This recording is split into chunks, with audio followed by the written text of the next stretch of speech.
Antes, vamos lá falar do caso do Deltan.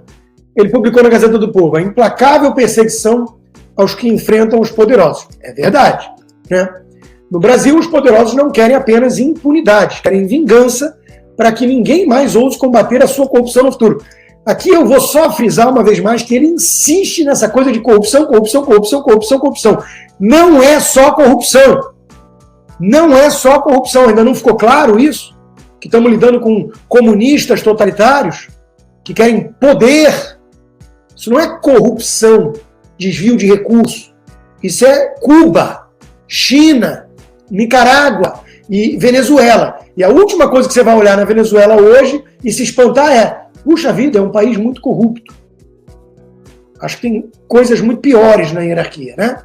Então para com isso, pelo amor de Deus, Deltan. Mas está certo nisso, né? O Odebrecht foi lá, mais de 400 políticos, 26 partidos delatados, tudo. Tinha planilha que foi destruída. É óbvio que ia mexer num vespeiro, é óbvio que o Império ia contra-atacar. E é o que estamos vendo hoje, né? Aconteceu na Itália também. Então hoje vivemos um momento perigoso de perda de fé das pessoas na democracia e na justiça, o que é também alimentado pela percepção de que o Brasil tem donos do poder que se julgam intocáveis e que, quando são tocados, abusam do poder e viram o jogo. Não teremos justiça enquanto quem busca ela for oprimido. O Brasil não vai mudar enquanto nos curvarmos ao arbítrio. Impecável a conclusão. Eu só adoraria ter lido isso antes, quando Daniel Silveira foi preso, quando Anderson Torres foi preso, quando eu fui censurado, quando eu fui demitido da Jovem Pan, mesmo gerando enorme audiência, por pressão desse sistema, dos donos do poder. Eu adoraria ter visto essa postura muito antes, quando começaram a aparecer as primeiras vítimas. Porque hoje está tudo escancarado. STF mantém indenização de Deltan a Lula por PowerPoint. Quer dizer, vai ter que pagar ao corrupto que condenou. Ainda por cima. Eis o grau de inversão. Aí o Deltan vai e fala que reconhece erros em relação aos movimentos de direita e prega uma reconciliação para ter união em prol do inimigo comum. Vamos ver o vídeo. A reconhecer o erro e dar um passo de reconciliação. Será? Eu vejo, ontem eu estava conversando sobre isso com um dos líderes de outros movimentos que foram antagônicos e que estão dizendo: a gente precisa unir a direita. E isso está vendo no parlamento. Eu vejo isso no Novo, eu vejo isso no MBL, eu vejo isso nos deputados bolsonaristas, todos dispostos a se unirem por um bem maior, se unirem contra um mal maior, deixando de lado pequenas divergências. Gente, a gente vive numa democracia, a gente não vai concordar em tudo. Certo. Sim, é normal ter divergência. Exatamente. Agora, quando você está diante do arbítrio, diante dos desmandos, diante do desgoverno, diante de um governo de diante de tribunais ultrapassando as linhas da lei sobre as nossas liberdades, a gente vive uma escalada. Vejam que é assim que começam as ditaduras. Você tem a censura à liberdade de expressão. Você tem presos políticos. Agora você tem a cassação de mandatos de adversários políticos. Aonde isso vai parar? O que vai acontecer amanhã se eu não agir hoje? Se eu não for às ruas hoje? Se eu não me manifestar hoje? Eu vi a manifestação do presidente Bolsonaro, eu respeito demais o Bolsonaro. Ele tem uma projeção, um apoio infinitamente maiores do que qualquer pessoa na direita no país. Respeito profundamente. Ele disse: vamos concertar esforços na CPI dos atos de 8 de janeiro. É importante a gente dar atenção a essa CPI. É muito importante. Porque senão vai virar uma novela e vira o jogo, hein? Exato. Agora, vira o jogo, Dallagnol. Essa CPI ela vai demorar 6 meses.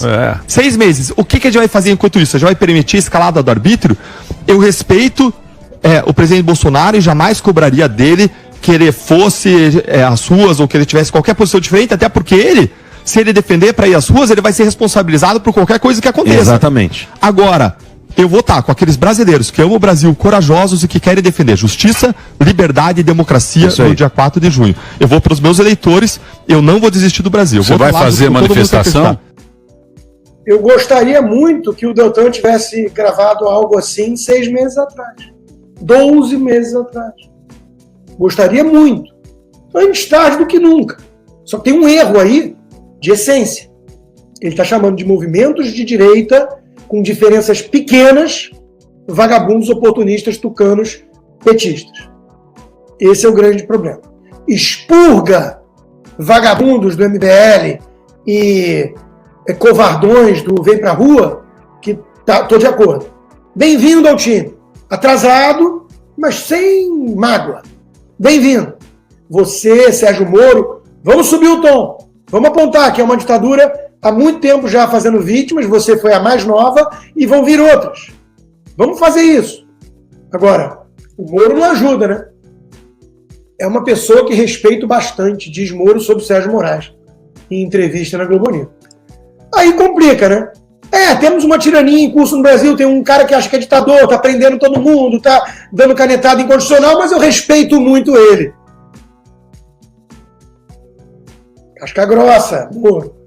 Cria coragem. Aí eu ouvi gente falando assim, ele vai ser julgado pelo cara também, você acha que ele quer ser caçado? Eu sou julgado por ele também. Eu estou no inquérito do fim do mundo, que eu denunciei para coisas internacionais, pela canetada dele também. E vê se eu estou aqui elogiando ele, passando pano para ele. Está na hora das pessoas serem corajosas, chamar as coisas pelos nomes.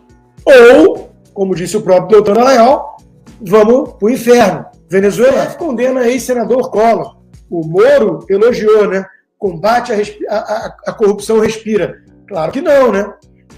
Resgataram a Lava Jato e a delação deixou de ser tortura e a Lava Jato deixou de ser quadrilha só para condenar um cara que apoiou o Bolsonaro. É muita hipocrisia, isso não é justiça, isso não é combate à corrupção. Isso é instrumentalização de ditadura, que persegue desafetos políticos com a lei ou com o arbítrio e aos amigos é o salvo-conduto e a proteção. Mas a ficha está caindo, os tucanos estão acordando. Atentai para o editorial do Estadão de hoje. Uma corte constitucional contra a Constituição. Mais uma vez prorrogados os inquéritos secretos do STF, que contrariam a Constituição e a jurisprudência da Corte, ameaçam o Estado de Direito que deveriam defender. Parabéns pelo resumo, pela síntese, coisa que eu venho dizendo há 2, 3 anos. Eu fui arrastado para o inquérito por dizer coisas assim. Porque isso, para os tiranos togados, chama-se ataque à instituição do STF e à democracia. Até ontem, o Estadão parece que concordava.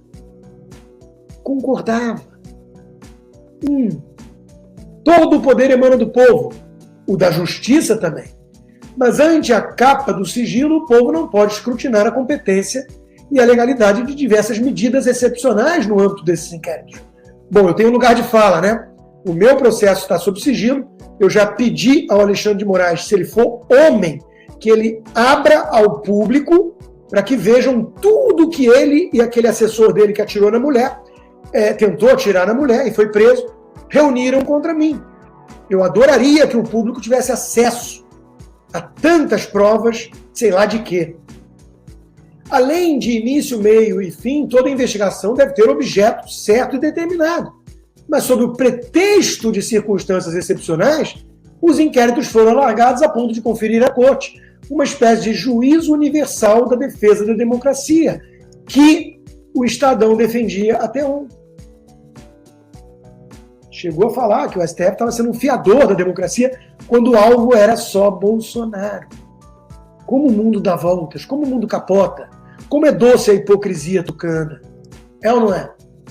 Em tempos trevosos e turbulentos, o STF prestou grandes serviços à nação. Olha o lado Moro vindo à tona. Olha a necessidade de passar um paninho na defesa firme da Constituição, particularmente importante para a restauração da ordem jurídica. Foram as retificações de abusos cometidos no âmbito da Lava Jato. Oi? Com base nas gravações ilegais da Vaza Jato? Considerar o Moro suspeito? Hein?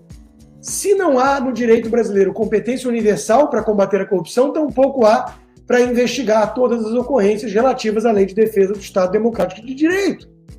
Exceto em condições excepcionalíssimas, inquéritos devem ser conduzidos com transparência e publicidade e, sobretudo, devem ter objeto determinado e um desfecho, seja a denúncia, seja o arquivamento. E o STF está descumprindo tudo isso. Bem-vindo ao time, Estadão. Será que eu posso chamar agora de Estadão bolsonarista? Será que eu posso dizer agora que você está atacando as instituições democráticas? porque era o discursinho que vocês faziam quando era eu escrevendo a mesmíssima coisa, à exceção daquele parágrafo puxação de saco absurdo, né? Porque a Vaza Jato foi um crime. Essa é a justiça brasileira.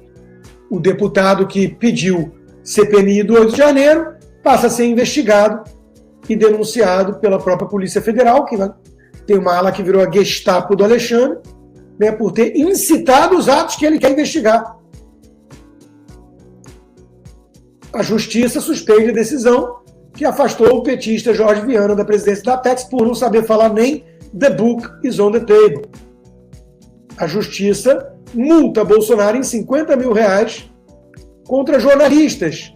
Abrangente, tá? Foi o Sindicato de Jornalistas de São Paulo que entrou. É porque o Bolsonaro era muito grosso com os jornalistas, pelo visto. O Lula compra prostitutas de aluguel na mídia, né? O Bolsonaro dava resposta atravessada. A Justiça vai lá e multa Bolsonaro. O Lula quer censurar, controlar.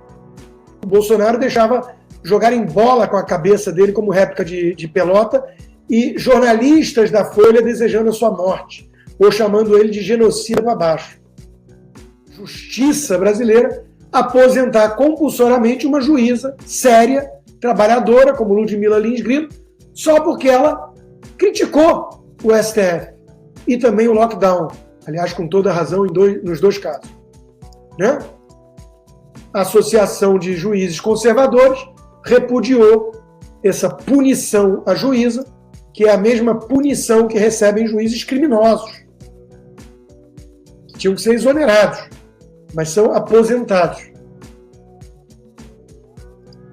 E claro, como o Brasil cansa e cansa pra cacete, o presidente Lula já informou aos companheiros do Supremo que vai indicar, sim, o seu advogado particular, Cristiano Zanin. Você quer que eu dê a mão a tucaninho isentão que fez o L e assinou cartinha da democracia para essa turma voltar ao poder? O Armínio Fraga até hoje não se arrependeu do voto. O Armínio Fraga deve estar feliz com a indicação do Zanin. O João Moedo deve estar contente. Ele tem críticas pontuais ao Lula. O Lula erra, mas o pacotão ele ajudou a trazer de volta. Todo mundo sabia que era isso. Todo mundo sabia. Aí eu pergunto a você, nós devemos nos unir a Armínio Fraga, Henrique Meirelles, Helena Landau, João Moedo e MBL contra quem? Contra a turma deles? A guerra foi declarada contra toda a esquerda, contra todo defensor de arbítrio, abuso, indecência. Eles estão juntos. Esses tucanos, petistazinhos de coração, são parte do problema, não da solução. Não da solução. Nós não precisamos nos unir a essa turma contra quem quer que seja. Nós precisamos declarar guerra a todos eles, que são o câncer da política nacional. O câncer da política nacional. Que cria uma estase, como fez o STF, para incentivar pessoas a denunciar quem critica o próprio STF. Eu não vi os tucaninhos vagabundos se rebelando contra isso. Não me peçam para dar mão para essa gente. É tudo farinha do mesmo saco todo. Muito obrigado a todos vocês.